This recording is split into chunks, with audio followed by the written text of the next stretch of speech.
was not a suicide. It was institutional murder. ഒരു വിദ്യാർത്ഥിയെ, അവളുടെ സ്വപ്നങ്ങളെ, അവളുടെ വ്യക്തിത്വത്തെ, എന്തിനവളെ തന്നെ ഇഞ്ച് ബൈ ഇഞ്ച് ഇല്ലാതാക്കും. You push them to a point where they have no other option.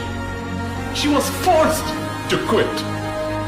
ഒരു 2ാം ക്ലാസ്സുകാരന്റെ പാഠപുസ്തകത്തിൽ ഇതുപോലെ ഫാറ്റ്, അഗ്ലി എന്ന് വേർതിരിച്ച് കാണിച്ച് ഒരു 6 വയസ്സുകാരന്റെ മനസ്സിൽ അവനെ പറഞ്ഞ് പഠിപ്പിക്കുന്ന നിറത്തിന്റെ രാഷ്ട്രീയം. The politics of discrimination, the politics of hate. എന്തിന്? കോടതിയെ കൊണ്ടുപോലും അവരെ കണ്ടാൽ അറിയില്ലേ എന്ന് പറയിപ്പിച്ച പച്ചയായ ജാതിയുടെ രാഷ്ട്രീയം. ചോദ്യം ചോദിക്കുന്നവരെ നിശബ്ദരാക്കുന്ന രാഷ്ട്രീയം, വിരൽ ചൂണ്ടുന്നവരെ വിലങ്ങണിയിക്കുന്ന രാഷ്ട്രീയം.